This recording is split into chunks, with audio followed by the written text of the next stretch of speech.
Hi, welcome back to my channel, Beautiful Minutia. If you're new here, my name is Tiffany, and today I'm talking September TBR. That's right, it's already September. I feel like I say that every month, but it really does seem like every month is going by so fast. So this month I have a lot of plans. I have some book challenges I want to participate in. I have some buddy reads. But the most exciting thing for me that I have planned this month is September is actually my birthday month. I had an idea that I saw Holly from Lovely Day at Holly do during her birthday month. She decided she was going to focus on nostalgic reads, which just sounds so amazing. There's so many books that I loved in childhood and as a young adult that I kind of wonder if I would feel the same way now if I were to reread them. So that is going to be a big chunk of what I am doing this month. Also, just as a heads up, I have had some of you ask me for like a link to my Amazon wish list. So I did put that in the description in case you want to check that out, but that's not to pressure you in any way. I just want to let you know that it's there if you were one of the people who asked about it. It's always weird mentioning that. I feel like it sounds like I'm asking for you to buy me books. I promise that's not my intention. But I did just want to let you know that it's there.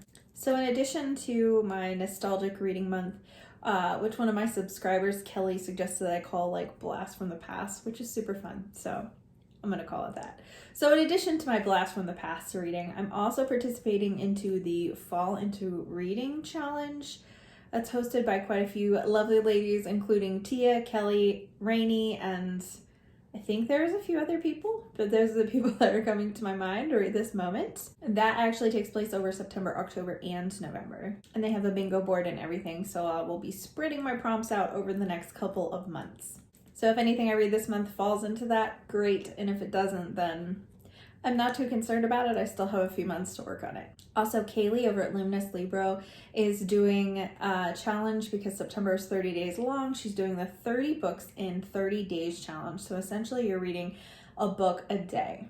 That sounds super intimidating, but short stories count, like books of the Bible count, stuff like that. So they don't have to be these long books. In fact, they're encouraging you to keep the books 100 pages or under to make that a little bit easier. So that sounds like a lot of things that I'm doing, and I guess it is because I always want to jump into everything. So I am just gonna go ahead and kind of like go through the stack of books that I have over here. This is not really truly an official TBR. I'm just gonna be honest. This is more like a possibility pile of books that I could get to, but it's okay if I don't. Actually, that's kind of a lie. I'm gonna start out by changing my mind. I do have some group reads that I'm working on and a couple of buddy reads, so those actually do have priority as far as being books that I'm definitely gonna read. One of those is Jurassic Park. Danny at Spinelli Speaks is hosting a read-along of this book during September, and then the sequel, The Lost World, in October. And she has a whole bunch of amazing people who are participating. They're doing live shows and like themed videos about, you know, the science behind Jurassic Park, like the scoring in the films and all kinds of stuff. It's just going to be really cool.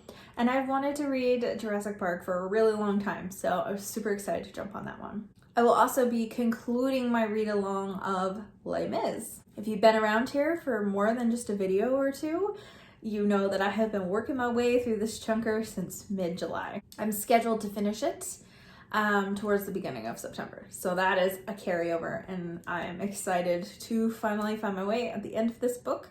I feel like I have invested so much time in it. Then the Fall into Reading Challenge, they are doing a group read every single month. And I don't know if I'm going to participate in all of those, but I am going to participate in September's, which is A Wizard of Earthsea by Ursula Le Guin, or Le Guin. I'm not sure how you say her last name, actually. I have had this book, sorry for the glare. I have had this book on my shelf for probably like 6 to 8 months. and I have heard wonderful things about it, and I've never read it. So this seemed like the perfect opportunity to read it. It is a short little book, and they're planning on reading like, I think 2 chapters a day or something, and they'll be done with it within a week. I am also reading The Endless Step with one of my subscribers, Lisa. Really, really looking forward to reading this one. This is about a girl in Russia whose family gets sent to the Russian gulag, and I find that whole time period very fascinating. It's really sad, but it's also really fascinating, and I'm really looking forward to reading this one. When you see the cover, it kind of seems like more of a wintry book, but I'm excited to read it in September regardless. I am also buddy reading Robinson Crusoe with Angie over at Literary Labors. This is a book I have had on my shelf for years and haven't gotten around to. And Angie's had it for a long time too and suggested that we read it together. So we are reading this in the month of September. This isn't a super long book either. It's only like 250 pages, so shouldn't be too hard to fit that one in, especially once I've finished Les Mis. And then pretty much everything else on here is all like nostalgia based. So I do have a couple of buddy reads that I am doing with Chantel at An Intentional Life. We had very similar upbringings in terms of like the books that we loved when we were kids. And we both talked about certain types of books that we have wanted to read as adults to see how they hold up. So since I was doing this Blast of the Past read for the month of September, I suggested that we read 1 or 2 of these books together. So I think we're going to read both of them together. But the first is the Babysitter's Club series. I think it was in July I read the graphic novel that was adapted from the first book. But obviously, you know, it's not the same as just reading Babysitter's Club and all its cheesy glory. So I am looking forward to reading that one. I think we're going to read the first book, but I would like to find one of Marianne's books because she was my favorite character when I was growing up. Oddly enough, I think it's because she had a boyfriend, and I was super into like romance things when I was a kid and early teenager, which is really, really funny because I don't like romance in books very much anymore as an adult. I have a hard time getting past cheesiness and overly descriptive things of like physical intimacy. Like it just is cringy the way it reads to me. No offense if you like those kinds of things. That's just my personal opinion. If you are hopeless romantic and you love romance books, I'm not judging you. I have a really hard time getting into them, and it's just really funny because I always considered myself like a hopeless romantic, and I don't know what's happened to me over the last like 5 to 10 years or so, but that's stopped. So speaking of romance, when I think I started reading these when I was like 11 or 12, I read pretty much every single Jeanette Oke book. And if you have not heard of Jeanette Oke, she is a Christian author who writes romance books. And a lot of them are historically based. Actually, maybe all of them. I don't know if she had any that took place in more modern day. Maybe she did. And quite a few of them were Canadian. I think maybe she was Canadian. But I was obsessed with her books from ages like 11 to probably 13 or 14. Loved her books and read them all. So Chantel and I are going to read Love Comes Softly together, which I'm probably a little more familiar with the story of this one because I did see the movie when Claire was like a baby, but I don't remember a ton about it. So we'll see. But I'm just wondering like if it's gonna hold up or if it's just gonna seem like extremely dated and cheesy. But I figure either way, I'm gonna have a good time with it because I get to talk with Chantel about it, and we both have very similar issues with the Christian romance genre. Not that all Christian romance books are the same, but there definitely is an element of sameness to some Christian romance. I really feel like when I stopped reading Jeanette Oke, it was actually not because I stopped enjoying the Christian romance genre. It was because I started to feel like all her books were pretty much the same and kind of followed the same plot. So a lot of them they're kind of like that, and there's always like a man swooping in to save a woman. And I mean, it's supposed to be a Christian book, but oftentimes there's not really a large element of faith in it. It's just like the characters pray and then, oh, now there's a husband. I prayed for a husband and now I have a husband. And it just seems so superficial. So I'm kind of curious to see if like Jeanette Oak books feel that way as an adult, because I definitely was not a very discerning reader as a child in terms of like picking up themes of faith in books and my thoughts on that. So the cool part of this 30 books in 30 days deal is that a lot of the books that I want to read this month are middle grade books, so they shouldn't take that long for me to get through. So I feel like I can probably get through 30 books. But something that is going to help me get through 30 books in 30 days is Edgar Allan Poe. I started reading Edgar Allan Poe when I believe I was like 13. I actually vividly remember reading Murders in the Rue Morgue and being very traumatized by it. Actually, I had like nightmares from it because it was like the first book that I ever read that kind of detailed dead bodies in depth. And maybe it wasn't even that in depth. It just was a lot for me. But once I knew the ending, it actually disturbed me a little less. And then I just fell in love with Edgar Allan Poe from there. In fact, this is actually my sister's copy of this complete work of Poe, and she actually gifted it to me for Christmas one year because I would borrow it and I'd keep it for like a year and then give it back to her, and I kept doing that. But when I'd have it for a year, I was actually reading it a lot. Like you can see how beat up the dust jacket is and stuff. Like, it's for me. I read this a whole heck of a lot when I was like a young teenager. I would have definitely called him my absolute all-time favorite author. And many of his stories are very short. I would say my favorite when I was a kid / teenager was Fall of the House of Usher. So that's definitely on the reading list, as is The Telltale Heart. That was another favorite one. And then there's a whole bunch that maybe I've read, maybe I haven't. But each one of these short stories counts as a 1 towards my goal of 30. So this should help kind of like beef up my count a little bit. And now we have some like younger Tiffany favorites. So I have Misty of Shinkantique here. I love this book when I was a kid. I was like obsessed with horses, and my daughter's totally at that stage right now. I also really loved Saddle Club books. I wonder if I could find any of those. I don't know if the library still has those, or if they're so outdated no one cares anymore. But I loved all things horses.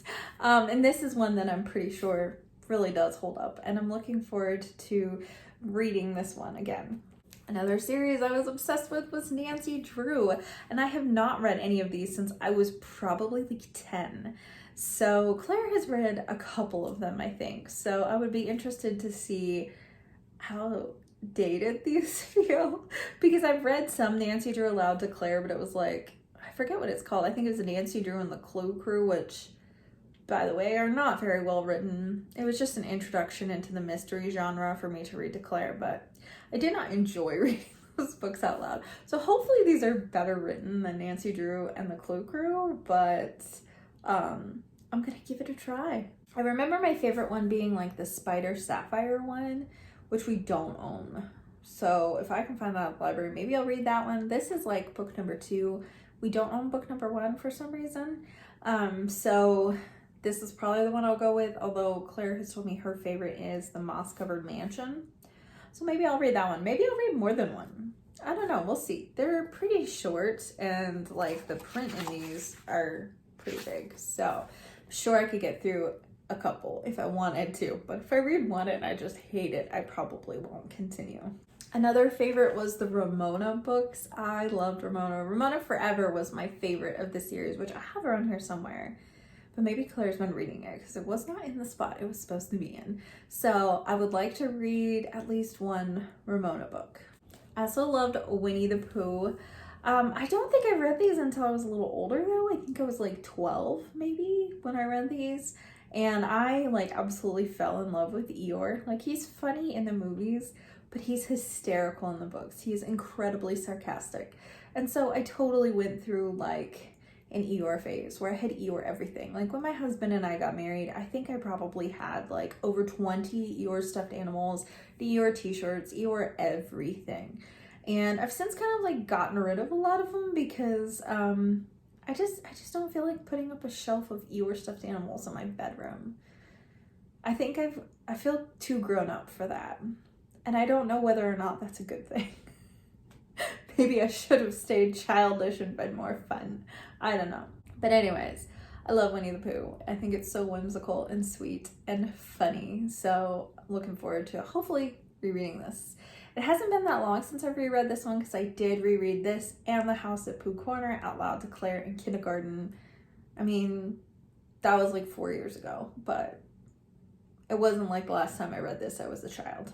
Speaking of books that I haven't reread since I was a child, Island of the Blue Dolphins is on this list too. I don't remember hardly anything about this book.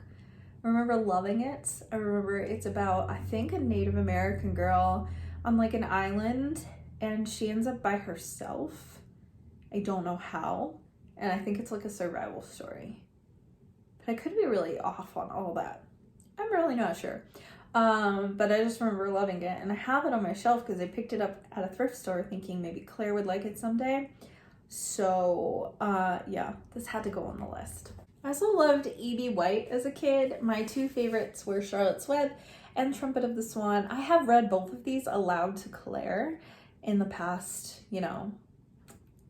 4 to 5 years. So it hasn't been a super long time since I've read either of them, but I love them both so much.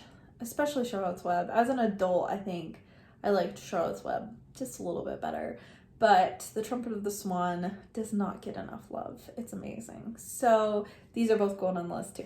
Another book going on the list is Alice in Wonderland, in addition to Through the Looking Glass. I loved both of these as a kid. Again, reread these to Claire when she was in first grade. So that was only 3 years ago. So I'm putting this on the stack tentatively. Not sure whether I'm going to get to this. Isn't as high on a priority for me, I guess, but I did want to throw it in there.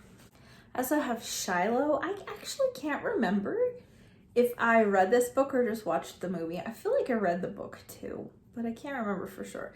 But anyways, I have the whole Shiloh trilogy, and I don't remember anything about it except it's about a dog. I think maybe the dog's being abused.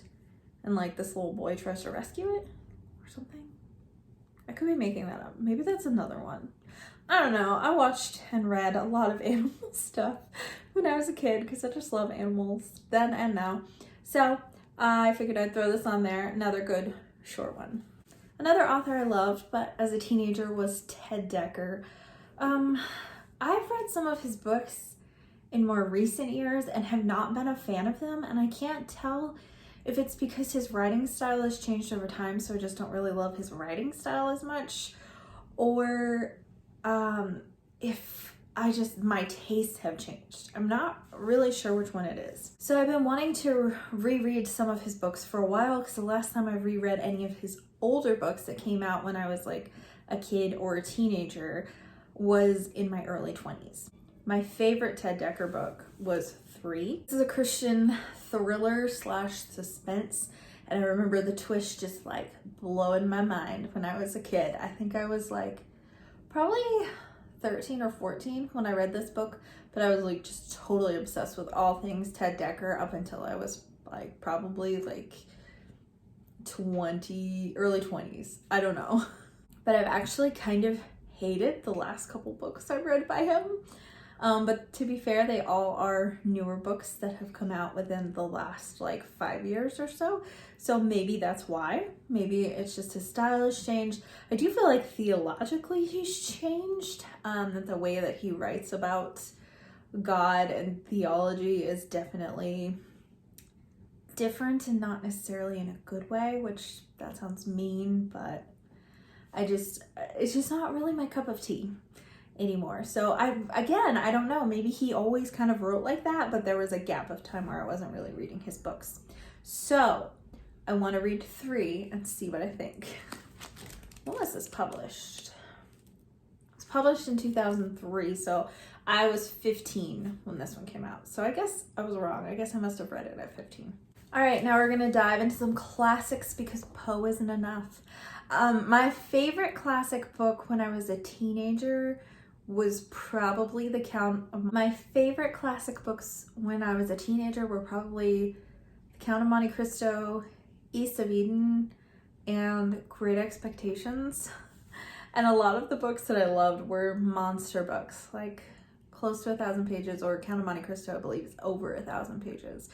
And so in a month when I'm trying to read 30 books in 30 days, that just didn't seem like a good choice. So I do have some classics here that are a bit shorter that maybe I could get through. One that I loved in high school was The Great Gatsby. I did not have to read this for school. It wasn't like assigned to me.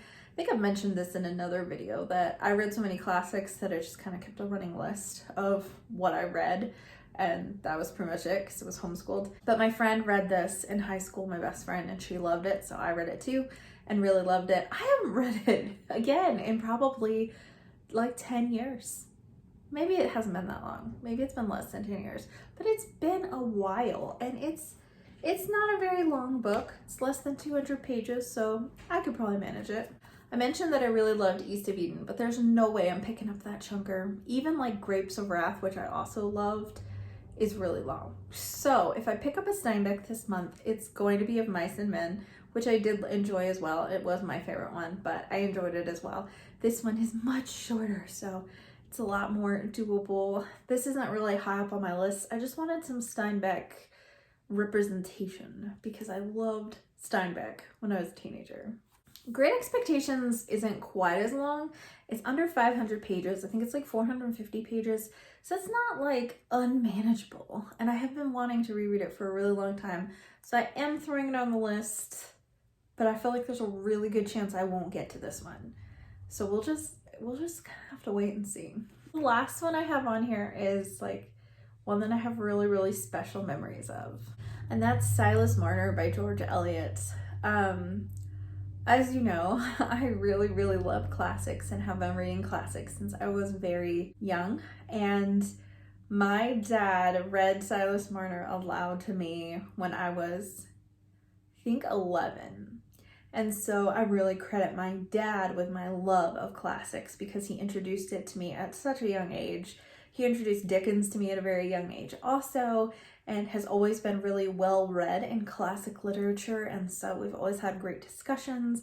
Every time I go visit them, my dad and I always have really long talks about the books I've been reading, especially because a lot of them he's read also. So I have really special memories of Silas Marner, and George Eliot is typically very, very long-winded in her books, like Middlemarch and The Mill and the Floss are super, super long books. And this one is under 200 pages. And the print's not that small, and there are some pictures, so I feel like I could get through this one. I don't think I have read this since my dad read it to me, but I do remember the story pretty vividly. There's just a lot of it that really like sticks in my brain, especially because my dad was reading it aloud. So my dad would do different voices for different characters, and we have inside jokes surrounding this book that we still reference like 20 years later. So it's just a really special book to me. So it's one that I definitely want to get to this month. If there's one classic that I'm going to choose to get to, other than Robinson Crusoe and Poe, it's going to be this one. Well, I think that's all. I say that's all, like it wasn't that much. But yeah, I didn't count. I don't know if that was even close to 30 books or not. We'll see. And like I said, there's some on here that I'm pretty sure I'm not going to get to, but I'm just throwing them in there because they're favorites of mine from childhood. My all-time favorite book in childhood was The Secret Garden, but I did just read that aloud to my daughter in March. So I don't really want to reread it right now. Plus I feel like it's a book that's best read in spring. I also really love Heidi. Actually, I have a bunch of editions of Heidi, and I just got a new one that I shared in my reading vlog earlier this week. It has been a few years since I've read Heidi. Maybe I'll throw that under the stack too. I don't know. But those were like my two favorites probably, The Secret Garden and Heidi. But both of those are ones that I have reread in adulthood. So I kind of wanted to pick some, some of them are ones I've reread in adulthood, the E.B. White ones and Alice in Wonderland, but the other ones are not ones I've reread in adulthood, and I kind of want to see how they stack up to see if I like them as much as an adult or if they're kids' books that are primarily written to kids. just an interesting experiment that I'm doing on this, the month of my birth. So I'd love to hear from you in the comments down below. First of all, I would love to hear which one of these books you think I should prioritize. The nostalgic ones. Obviously, the group reads and buddy reads are going to be prioritized. But the other books, I'm curious what your thoughts are. And I'd also love to know what your favorite books were growing up. What are books that just bring so much nostalgia when you hear the title? And have you reread those books as an adult? There's parts of me that's like scared too. Because I feel like I'm going to read it and be like, wow, this did not hold up. So I guess we'll see though. Anyway, thank you so much for watching. If you like this video, please hit like and also subscribe so you can continue to see more bookish content from me. And I will see you again next time.